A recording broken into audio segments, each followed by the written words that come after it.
Um, Good evening, everybody. We are now see the last part of the last chapter of the science and technology part two, disaster management and exercise. It will be a last lecture.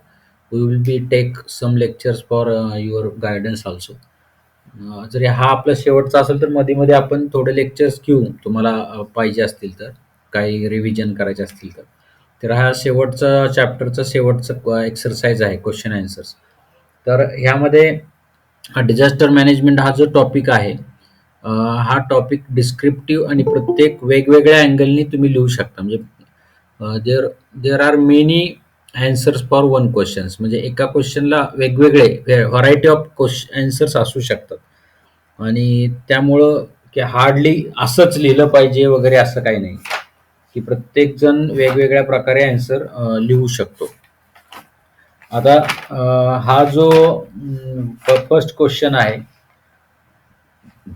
तर त्याच्यामध्ये complete the table म्हटलेलं आहे. आता कुठलंही disaster असेल तर त्याच्यात चार टाईपमध्ये त्यांनी त्या डिझास्टरला डिवाइड केलंय. फर्स्ट आहे डिझास्टर. कुठलं डिझास्टर आहे? Symptoms, effect and remedy. तर आता डिझास्टरचे नावं तर त्यांनी दिलेले आहेत, मोटर ॲक्सिडेंट, लँडस्लायडिंग वगैरे एक्सेट्रा. आणि त्याचे सिम्पटम्स म्हणजे तुम्हाला त्याच्यामुळे काय परिणाम दिसतील सिम्पटम्स म्हणजे, आणि इफेक्ट त्याचा इफेक्ट आपल्या लोकांच्यावर काय होईल किंवा जे सफर झाले त्यांच्यावरती काय इफेक्ट होईल, तो इफेक्ट जे सांगितला जातो त्याला इफेक्ट. आणि रेमेडी त्यासाठी उपाय काय केले जातात. आता आपण फर्स्ट ह्या टाईपचा क्वेश्चन येऊ शकतो तुमच्या एक्झाममध्ये. तर मोटर ॲक्सिडेंट, जर एखादा ॲक्सिडेंट झाला, हा डिझास्टरमध्ये तुम्ही इथं मोटर ॲक्सिडेंट लिहिलं. सिम्पटम्स म्हणजे त्याच्यामुळं काय होणार आहे, काय काय तिथे तुम्हाला पाहायला मिळेल की काय काय सिच्युएशन तयार होईल. कोण सांगेल सिम्पटम्समध्ये? ह्याला व्हेरियस ट्रॅफिक आन्सर. जाम झालेला असेल. हा येस, ट्रॅफिक जाम होऊ शकतं. त्यानंतर अजून काय सांगू शकाल? भांडणं लागू शकतात. हा, त्या ठिकाणी त्यांचे फायटिंग इन टू ग्रुप्स, म्हणजे ज्याचा ऍक्सिडेंट झाला त्याची फायटिंग होऊ शकते.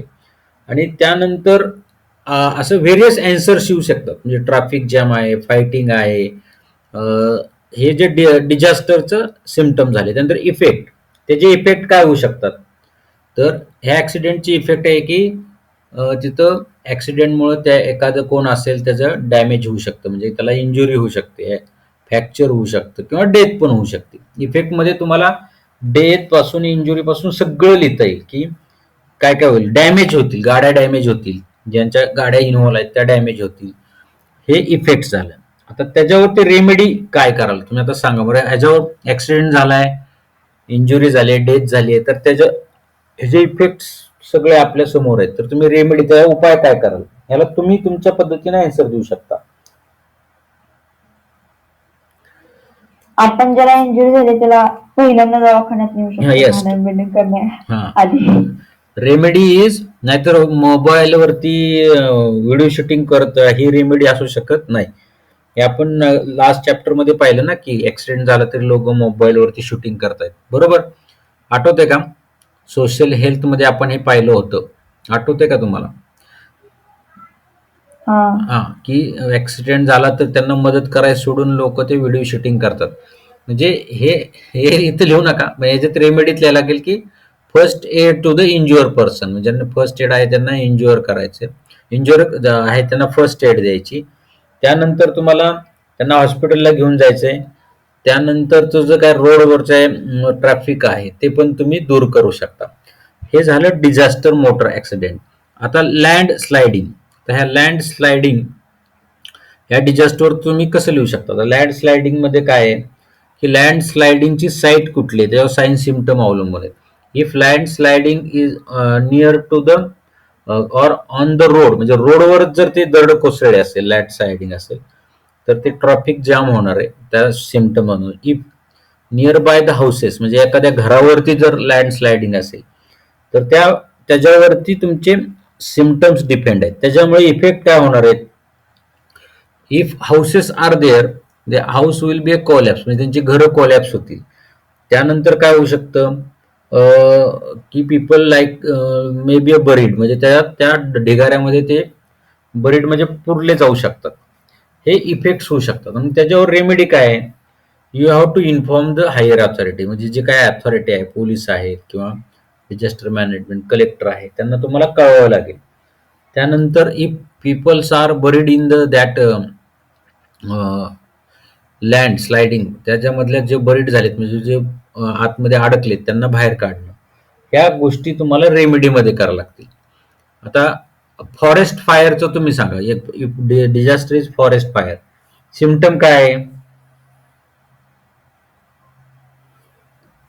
There will be a fire. म्हणजे निसर्गाची हानी होईल्यानंतर मग ऑक्सिजन मध्ये ते धूर पसरून श्वास ओके. घेताना ज्यांना श्वासाचा त्रास होईल त्यांना त्रास होईल. हो, तर सिम्पटम मध्ये एक फर्स्ट काय येईल? Fire all over that forest, म्हणजे सगळीकडे आग लागेल. त्यानंतर स्मोक तयार होईल.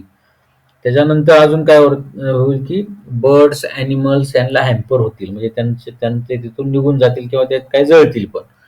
हे सिम्पटम. आता इफेक्ट काय होणार आहे? Everything will be a burn out, म्हणजे जे काय आहे ते सगळं जळून जाईल. हे इफेक्ट झाला. आता त्याची रेमेडी काय आहे? फायर फायटिंग युनिटला आपण बोलवलं पाहिजे, म्हणजे जे हे असतं ना काय, अग्निशामक दल, फायर फायटिंग युनिट, त्यांना तुम्ही कॉल केला पाहिजे. तर ते येऊन ते आग विझवतील. कळलं तुम्हाला हे फॉरेस्टचं? हो. आता थेफ्ट. थेफ्ट म्हणजे काय? चोरी. जर चोरी झाली तर त्याच्यावरती पहिलं सिम्पटम काय आहे? की तुमचं जे घर आहे त्याचा दरवाजा तोडलेला असेल, broken the door or lock lock broken असेल, कपाट असतील तर कपाट ब्रोकन असतील, हे त्याचे सिम्पटम्स आहेत. ओके. आता अजून काय असू शकतं? आणि all the material of the house is काय म्हणायचं त्यांनी, त्यांनी चोरलेलं असेल, म्हणजे everything in the house will be stolen, म्हणजे त्यात घरातल्या सगळ्या गोष्टी त्यांनी चोरलेल्या असतील. त्यानंतर त्याचे इफेक्ट काय होणार आहेत? सगळ्यात मोठा इफेक्ट असेल की तुमचे पैसे जातील, लॉस लॉस ऑफ द मनी, म्हणजे फायनान्शियल लॉस होईल. बरोबर. आणि त्याची रेमेडी काय असेल, कोण सांगतंय? पोलिसांना सांगितलं पाहिजे. इन्फॉर्म टू द पोलीस, मग पोलीस येऊन पंचनामा करतील आणि ते काय त्यांची क्रिमिनल प्रोसिजर पुढे करतील. आता नेक्स्ट डिझास्टर आहे रायट. रायट म्हणजे काय माहिती? RIOT, रायट म्हणजे काय? दंगल. दंगल माहिती का? दोन म्हणजे ते भांडण दोन समाजातले लोक दोन एकमेकांवर भांडतात. समाजामध्ये भांडणं होणं, त्याला रायट म्हणतात. हे पण डिझास्टर आहे, मॅन मेड डिझास्टर आहे. त्याच्यामध्ये सिम्पटम, पहिलं तर सिम्पटम काय असतील? There will be a very tense atmosphere in the that village or that town, म्हणजे त्या शहरामध्ये टेन्स वातावरण असेल. पीपल, म्हणजे काय होतात, people gather in group and start throwing the stones and firing the houses, म्हणजे ते लोक एकत्र येऊन दगडफेक, जाळणं वगैरे सुरू करतात. हे सिम्पटम झाले. त्याचा इफेक्ट काय होतो? इफेक्ट कोण सांगेल? दंगल कुणी अनुभवली का? Right. Financial loss. Yes, correct. Financial loss. Then काही जणांचे त्यात मर्डर पण होतात, म्हणजे ह्युमन लॉस पण, ह्युमन लाईफ पण लॉस होऊ शकते. हाऊस पण ते त्यांचे असतात, ते पण बर्न आउट होऊ शकतात. त्यानंतर लूट, प्रॉपर्टीची लूट, म्हणजे लुटून नेतात घरातले साहित्य वगैरे. हे रायटमध्ये होतं. हे तुम्हाला, आता तुम्ही कुणी पाहिलं नसेल, आता खूप कमी झालंय रायटचं प्रमाण, पूर्वी जास्त होतं. आणि त्याच्यावरती रेमेडी काय आहे, कोण सांगेल?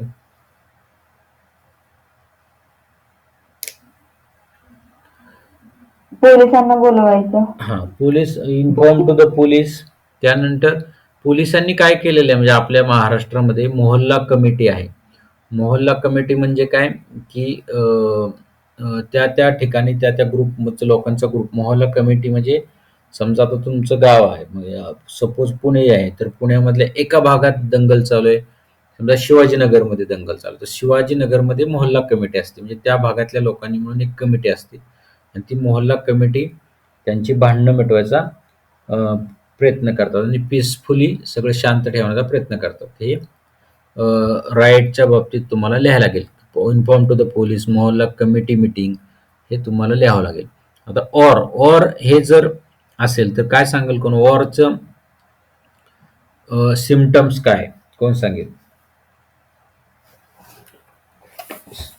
सगळीकडं tense condition in the area both country, म्हणजे समजा भारत पाकिस्तानचं आहे तर सगळीकडे टेन्स वातावरण असणार. त्यानंतर इकॉनॉमिक लॉस. हा, त्याचे इफेक्ट आहे इकॉनॉमिक लॉस, ह्युमन लॉस. जर युद्ध झालं तर मग काही लोक पण मरतील ना, तर ह्युमन लॉस होऊ शकतो. Many lives are be lost, म्हणजे बरेच सैनिक आपले मरू शकतील, त्यांचेही मरू शकतात.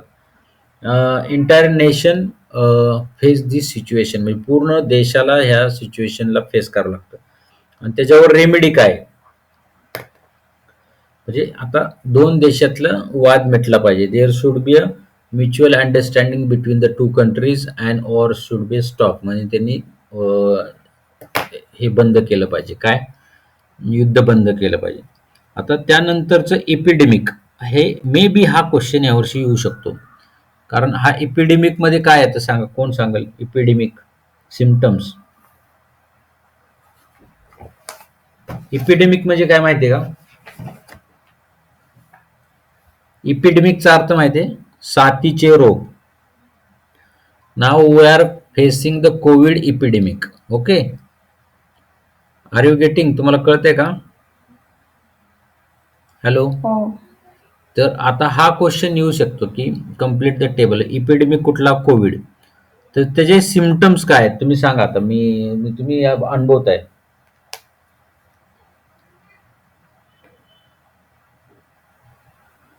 पहिलं आहे की राईज, म्हणजे पहिलं तर काय होतं? राईज इन द पेशंट, म्हणजे पेशंटची संख्या वाढते. बरोबर. Rises the patient in hospital, Rajesh patient in the clinic, म्हणजे दवाखान्यामध्ये हॉस्पिटलमध्ये पेशंट वाढतात. त्यानंतर शॉर्ट, त्याचे काय अजून परिणाम इफेक्ट काय होतात की सम पीपल्स डायड, म्हणजे काही मेनी पीपल्स जे आहेत ते डायड होऊ शकतात. नंतर shortage of the oxygen cylinder, shortage of the beds. म्हणजे तुम्ही एक 5-6 महिन्यापूर्वी अनुभवलं असेल नाही, सेकंड वेव्हला ऐकलं असेल ना, बेड कमी पडतोय, बेड नाही, ऑक्सिजन कमी पडतोय, ऑक्सिजन नाही. बरं, ऐकलंय का तुम्ही? नाही. Yes sir. हो. हा, तर हे त्याचे इफेक्ट आहेत. मग ह्याच्यावर रेमेडी काय आहे कोण सांगाल? आता इपिडेमिक वरती रेमेडी काय आहे? Social distancing. Yes, social distancing, frequently wash your hand. आता इपिडेमिक कुठला आहे त्याच्यावर अवलंबून. जर आता हा कोविड असेल तर wash your hands, mask, wear the mask, social distance, हे त्या इपिडेमिकवर अवलंबून आहे.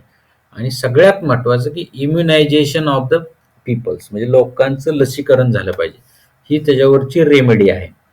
आणि कुठल्या प्रकारचं जे हे आहे की समजा आता कोविड आहे तर त्याच्यामध्ये रेमेडीमध्ये जे काय इन्स्टिट्यूशनल क्वारंटाईन, म्हणजे लोकांना शाळेत, कुठं हॉस्पिटल, मोठ्या मोठ्या हॉलमध्ये नेऊन त्यांना क्वारंटाईन करणे, ह्या गोष्टी ह्या रेमेडीमध्ये येतात. लक्षात आलं का इपिडेमिकचं? Yes sir. हा. आता ड्रॉटचा अर्थ माहिती आहे? येस, दुष्काळ. हा, दुष्काळ. तर ड्रॉट असं तुम्हाला आलं तर ड्रॉट वरती तुम्हाला सिम्पटम्स लिहायला लागतील. There is a lack of water, scarcity of the water, म्हणजे पाणी कमी असतं. अजून काय सिम्पटम आहे? Women or the mens in the house are spend their more time to the bring the water, म्हणजे घरातले जे पुरुष आहेत किंवा स्त्री आहेत ते फक्त पाणी आणण्यामध्येच त्यांचा वेळ जातो, लांबून लांबून आणतात. Tankers are supply to the tanker supply for the water, म्हणजे पाण्यासाठी टँकरचा सप्लाय केला जातो. हे झाले सिम्पटम. त्याचे इफेक्ट काय होणार आहे कोण सांगेल? पाणी नाही जास्त भेटणार किंवा अन्नधान्य जास्त पिकणार नाही. Yes, crops yield will be reduce, म्हणजे धान्य कमी पिकेल. अजून काय होईल? त्यानंतर डेथ होतील पाणी नसल्यामुळं, त्यानंतर जे कॅटल्स आहेत, जनावरं आहेत, त्यांच्यावरती इफेक्ट होईल. हे सगळे इफेक्ट आहेत. आणि त्याच्यावरती आता रेमेडी काय? कोण सांगेल ड्रॉटवरती? जिथे ड्रॉट पडला तिथे आपण हेल्प केली पाहिजे. म्हणजे मध्ये सांगलीला पूर आलता तर आपण त्यांच्यासाठी अन्नधान्य देत होतो. तसं तो दुष्काळ पडला तर आपण तिकडे अन्नधान्य येस. थोडीफार सोय केली पाहिजे. आता ह्या रेमेडीमध्ये तुम्हाला दोन प्रकारच्या रेमेडी कुठल्याही इपिडेमिक डिझास्टरमध्ये आहे. एक म्हणजे शॉर्ट टर्म आणि एक लॉंग टर्म. शॉर्ट टर्म रेमेडीमध्ये काय, की तुम्हाला शॉर्ट टर्म आता जेवायला अन्न नाहीये, तर त्यांना तुम्ही ह्यांनी जसं सांगितलं तसं सांगलीला जसं पाठवलं होतं तसं त्यांना फूड सप्लाय करायचं शॉर्ट टर्म. लॉंग टर्ममध्ये काय, की तुम्ही त्या ठिकाणी वॉटर इरिगेशन केलं पाहिजे, त्यानंतर तळी बांधली पाहिजे, म्हणजे लेक आहे, त्यानंतर डॅम आहे, म्हणजे तिथे पाण्याची व्यवस्था केली पाहिजे. हे लॉंग टर्ममध्ये रेन वॉटर हार्वेस्टिंग आहे. ह्या लॉंग टर्मच्या गोष्टी रेमेडीमध्ये येऊ शकतं. म्हणजे हे तुम्हाला ड्रॉटचं कळलं. Yes sir. आता नेक्स्ट डिझास्टर आहे ल्युकस्ट अटॅक. म्हणजे आता लुकेस्ट अटॅक म्हणजे काय माहिती का? टोळधाड. म्हणजे असे मोठेच्या मोठे असे टोळ येतात, म्हणजे छोटे छोटे कीटक असतात, इन्सेक्ट, ते येतात आणि पूर्णच्या पूर्ण धान्य खाऊन जातात. हम्म? तर ह्याचे इफेक्ट कसे दिसणार आहेत? कोण सांगेल? ह्याचे इफेक्ट दिसणार आहे की locusts are seen harvest over the crops. म्हणजे हे जे क्रॉप्स वरती जर हे आले, हे लोकिस्ट, तर ते ते क्रॉप्स खाऊन टाकतात. म्हणजे ह्याचा सिम्पटम्स आहे की crops will be a destroy. आणि त्याच्यामध्ये ह्याचा इफेक्ट काय होणार आहे? डॅमेज ऑफ द क्रॉप्स, म्हणजे धान्य सगळं जाणार आहे. त्याची रेमेडी कोण सांगेल काय? यूज ऑफ द पेस्टिसाइड्स, म्हणजे कीटकनाशक मारायचे, ही त्याच्यावरती रेमेडी आहे. लुकिस्ट अटॅक कळला का तुम्हाला? की म्हणजे टोळधाट. हा. ओके. आता नेक्स्ट आहे फायनान्शियल क्रायसिस. आता फायनान्शियल क्रायसिसचा सिम्पटम कोण सांगेल?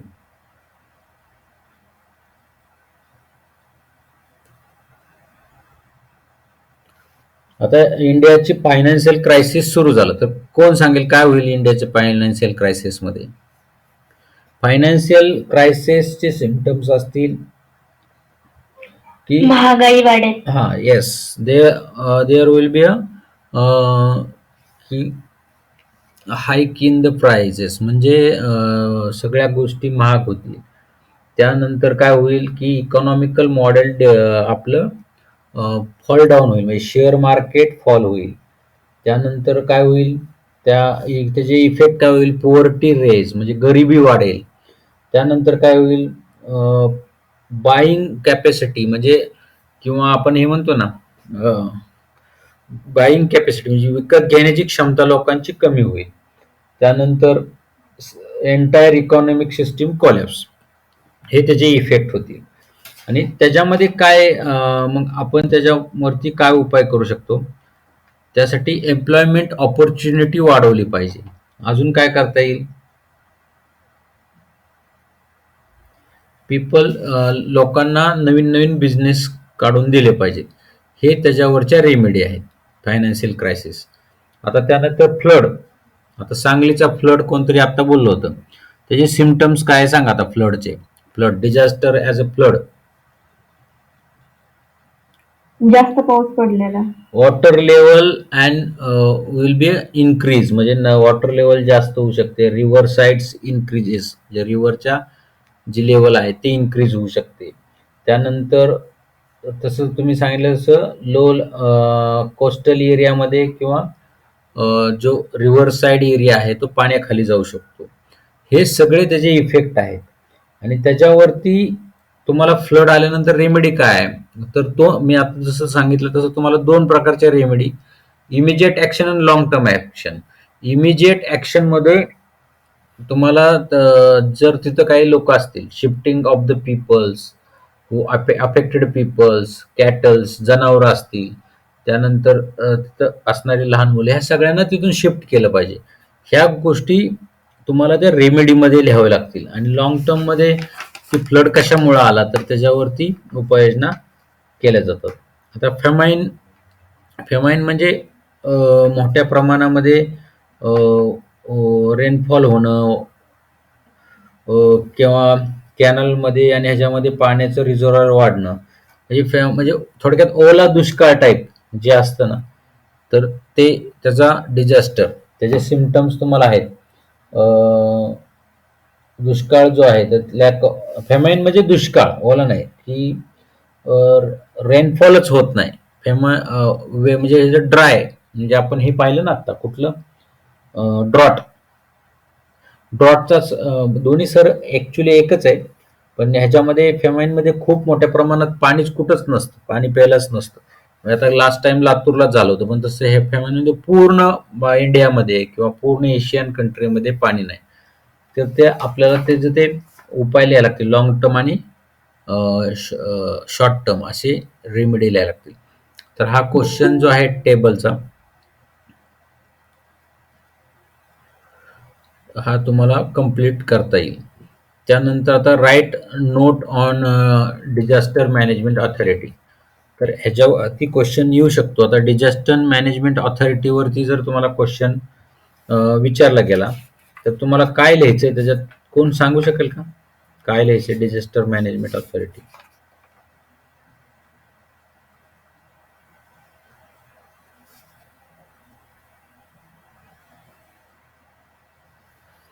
तर ह्याचे उत्तर असेल याचे कोण सांगेल का?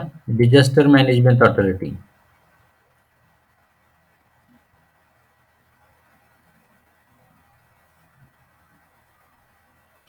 हे लिहायचंय तुम्हाला.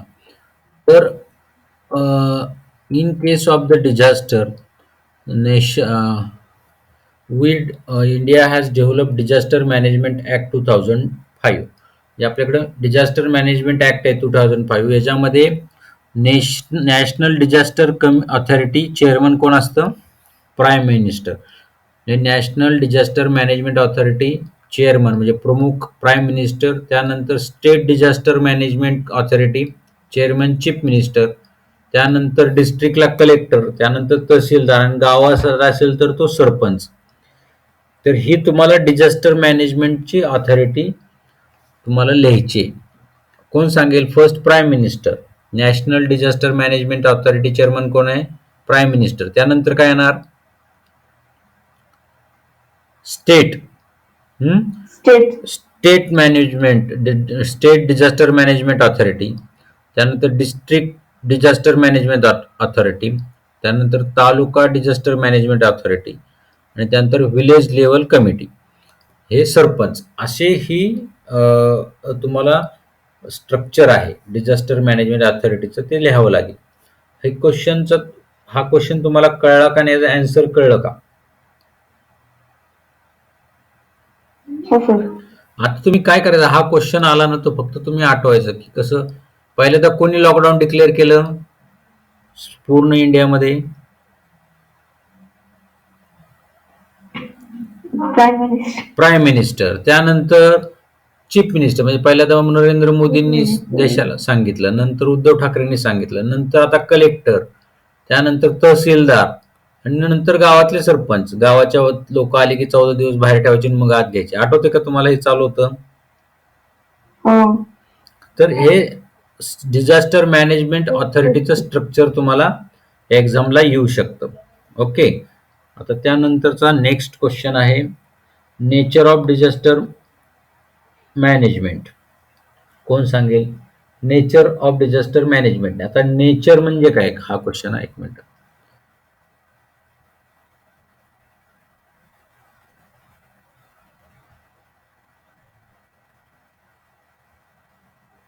Nature of disaster management. आता नेचर म्हणजे इथं निसर्ग असं अपेक्षित नाहीये की नेचर ऑफ डिझास्टर मॅनेजमेंट म्हणजे ते डिझास्टर कशा स्वरूपाचं आहे. नेचर याचा अर्थ त्याचं स्वरूप.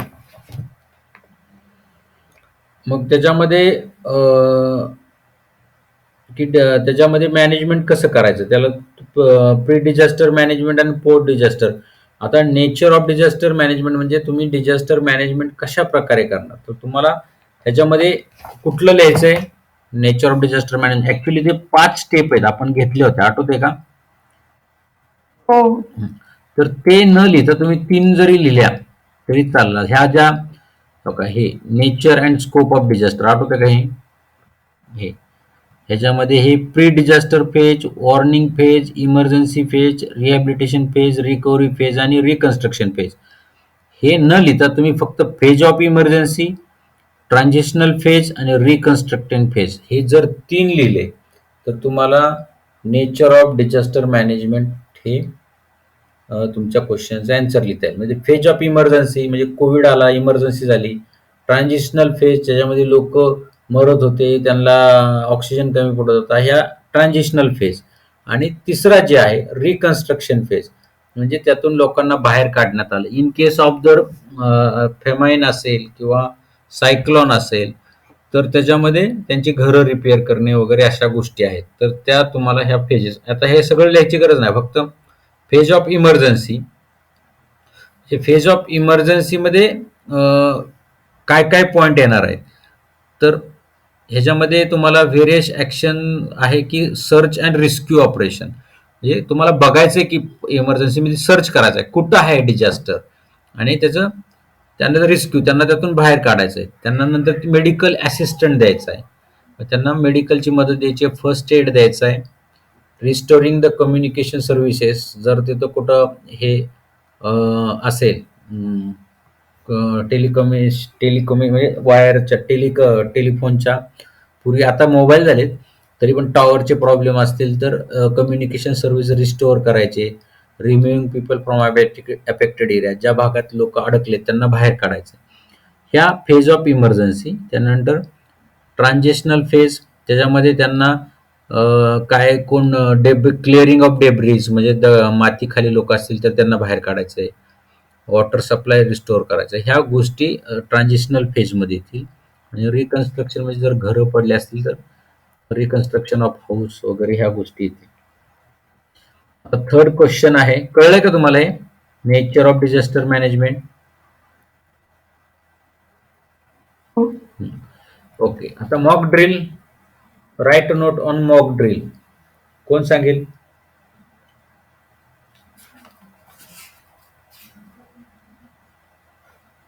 What is a mock drill? कोण सांगतो? मॉक ड्रिल म्हणजे काय माहितीये का तुम्हाला?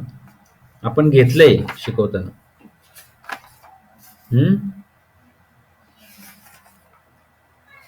सर ते फायर सेफ्टीसाठी असतं स्कूल्समध्ये वगैरे. हो, मॉक ड्रिल बरोबर. पण ते काय मॉक ड्रिलचं काय सांगणार तुम्ही? मॉक ड्रिल बद्दल तुम्हाला नोट आली तर mock drill is the practice to check the whether we are prepare or not. म्हणजे मॉक ड्रिल म्हणजे आपण नाटक करतो, नाटक की बाबा आता आहे, आता भूकंप झाला, हे मॉक ड्रिल करायचंय तर कसं करायचं, किंवा फायर असेल तर कसं करायचं. मग पहिल्या तुम्हाला mock drill is the practice to check there is to check the preparation of the disaster. म्हणजे डिझास्टर आल्यावर तुम्ही किती प्रिपेअर आहात हे मॉक ड्रिल मध्ये केलं जातं. त्यानंतर मॉक ड्रिलचा पर्पज काय आहे की we virtually or apparently situation to simulate the disaster. म्हणजे जे काय डिझास्टर झाले ते सॉल्व्ह करायचा प्रयत्न आपण करतो मॉक ड्रिलमध्ये. त्याच्यामध्ये आपल्याला how to help the people हे कळतं. अजून काय कळतं, ट्रेन पर्सन किती आहेत आपल्याकडे ते कळतं. पीपल नो देअर रिस्पॉन्सिबिलिटी, लोकांना त्यांची काम काय करायचंय, त्यांना काय करायचंय हे मॉक ड्रिल मध्ये कळतं. तर तुम्हाला फक्त हे लिहायचं की प्रिपरेशन किती आहे, प्रिपेरेडन्स म्हणजे किती प्रिपेअर आहोत आपण, आपल्याकडं किती मॅन पॉवर आहे, किती लोक हे आहेत, काय म्हणतात, स्किल पर्सन आहेत. अजून काय, आणि every person should know the responsibility. आता भूकंप झाल्यावर कोणी काय केलं पाहिजे, कोणाची काय रिस्पॉन्सिबिलिटी आहे हे मॉक ड्रिल मध्ये कळतं. तुम्हाला हे कळलं का आता मॉक ड्रिल मध्ये काय लिहायचंय? Yes sir. हो. आता question number D, disaster management act 2005. आता हा जो डिझास्टर मॅनेजमेंट ऍक्ट 2005 आहे, ह्याच्यामध्ये तुम्हाला आपण जे आता स्ट्रक्चर बघितलं ते हेच लिहायचंय तुम्हाला. स्ट्रक्चर ऑफ डिझास्टर मॅनेजमेंट हेच लिहायचंय. In case of disaster the author government of India decided pass the disaster management act in which, हे लिहायचं. नॅशनल डिझास्टर मॅनेजमेंट ऑथॉरिटी, त्यानंतर state disaster management authority, district disaster management authority, taluka आणि sarpanch, village level committee, हे under the disaster management act. हे तुम्हाला लिहावं लागेल. हे कळलंय का तुम्हाला? डिझास्टर मॅनेजमेंट ऍक्ट 2005 मध्ये काय लिहायचंय? हे स्ट्रक्चर लिहायचंय, फक्त थोडं डिस्क्रिप्शन वेगळं लिहायचंय. Are you getting? Yes sir. आता नेक्स्ट क्वेश्चन आहे, explain the role of district disaster control unit after occurrence of any disaster. आता आता तुम्हाला क्वेश्चन असा विचारलाय की डिस्ट्रिक्ट डिझास्टर कंट्रोल युनिटचा रोल काय आहे. तर एक तर तुम्हाला डिझास्टर मॅनेजमेंटचं हे लिहावं लागेल, काय की फर्स्ट डिस्ट्रिक्ट म्हणजे डिझास्टर मॅनेजमेंट जे आहे control unit at the district level. Collector is the chairperson of the this district disaster control unit. तो कोण आहे त्याचा चेअरमन? तर कलेक्टर आहे. हे पहिलं लिहायला लागेल. तर after the disaster collector will form the committee, म्हणजे तो जर डिझास्टर आले की लगेच ती कमिटी फॉर्म करेल. आता ओमेक्रॉन व्हायरस येतोय, तर पुण्याच्या कलेक्टरनी लगेच कमिटी स्थापन केली, लगेच लोकांची टेस्टिंग चालू केली आहे. म्हणजे पहिल्यांदा चेअरमन कोण आहे हे तुम्ही सांगायचं, त्यांची ऍक्टिव्हिटी चालू करायची आहे. त्यांनी काय review the various aspect of the disaster. मग त्यांनी ते जे डिझास्टर आहे त्याच्यात कोणकोणत्या गोष्टी घडतायत ह्याचा रिव्ह्यू घ्यायचा आहे.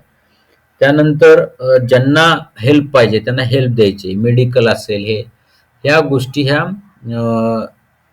डिझास्टर मॅनेजमेंट कंट्रोल युनिटमध्ये येणार. हे कळलं का तुम्हाला? Yes sir. हो. त्यानंतर next question, give the reason for increase in the human disaster after the world war two. World war second नंतर डिझास्टरचं कारण वाढलेले आहे, त्याचं कारण काय आहे? कोण सांगेल? Due to technology. Due to technology disaster are increases. Second, in world war the USA म्हणजे America use the atom bomb on the Japan, therefore they get more disaster effect. त्यांच्यामुळे मोर डिझास्टर इफेक्ट झाले. तर त्यानंतरच्या लोकांचे टेक्नॉलॉजीचा use खूप सुरू झाला आहे. त्यानंतर human interference in the nature, म्हणजे माणसाचा नेचरमध्ये इंटरफरन्स झालाय की आपण काहीतरी मोठे मोठे ब्लास्ट करतो, मोठी मोठी घरं बांधतो, त्यानंतर धरण बांधतो, यामुळे पण डिझास्टर वाढलेले आहे टेक्नॉलॉजी इम्प्रुव्हमेंटमुळे. Third question, which are the objective of disaster management. त्याचा डिझास्टर मॅनेजमेंटचे ऑब्जेक्टिव्ह काय आहे? फर्स्ट ऑब्जेक्टिव्ह काय आहे की first give the help aid to the affected peoples, म्हणजे जे अफेक्टेड पीपल आहेत त्यांना मदत करायची. त्यानंतर coordination between the department and affected peoples, म्हणजे गव्हर्नमेंट एजन्सी आणि अफेक्टेड पीपल यांच्यामध्ये कोऑर्डिनेशन करायचं आहे. त्यानंतर डिझास्टर अप्रोच, म्हणजे डिझास्टरकडे तुमचा अप्रोच कसा असला पाहिजे. आणि त्यानंतर की डिझास्टरमध्ये जे काय गरज आहे, म्हणजे समजा हाऊस डिस्ट्रॉय झाले असतील, कोलॅप्सिंग ऑफ द हाऊसेस आणि होम्स, हे त्याचं रिपेअर करायचं. ह्या ज्या ऑब्जेक्टिव्ह आहेत, म्हणजे त्यांना शेल्टर द्यायचं, restoring the communications and shelters, हे डिझास्टरचं मॅनेजमेंटचं ऑब्जेक्टिव्ह, म्हणजे तुम्हाला काय करायचं आहे. त्यानंतर फोर्थ क्वेश्चन आहे, why is it essential to get training of first aid, म्हणजे प्रथमोपचाराचं ट्रेनिंग घेणं का गरजेचं आहे? कोण सांगेल?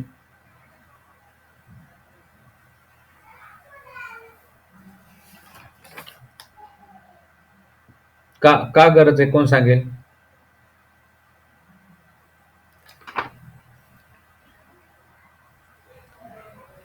Why there is necessary to give to get a training for first aid? First aid is the medical in case of disaster. Uh, by using the first aid, we can give the medical help at the site of the disaster site. म्हणजे disaster साईटला तुम्ही त्यांना मदत देऊ शकता. अजून काय की होईल, बिफोर द डॉक्टर कम, म्हणजे डॉक्टर येण्याच्या अगोदर तुम्ही त्यांना मदत देऊ शकता. ओके, दिसतंय का तुम्हाला? हॅलो, प्रेझेंटेशन दिसतंय का?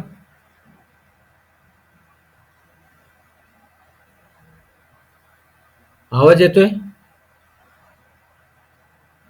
Hello,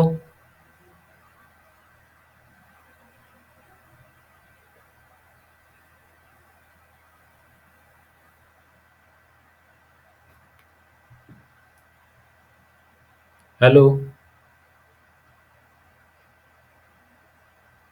hello,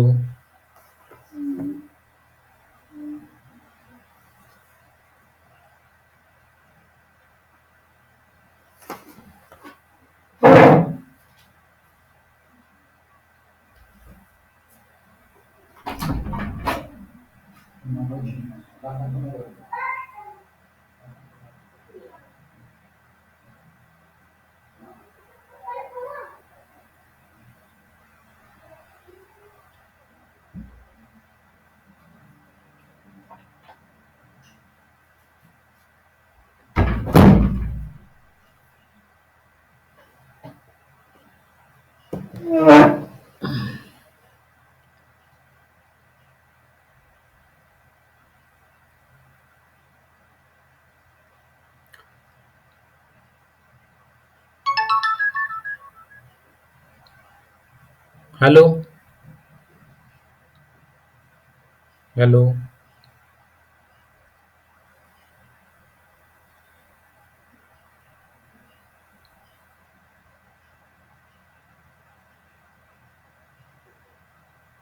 hello,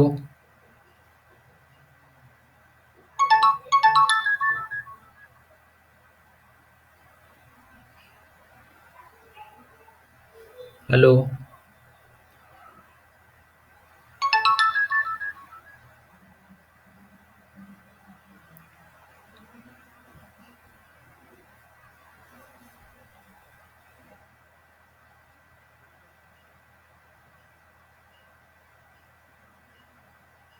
hello.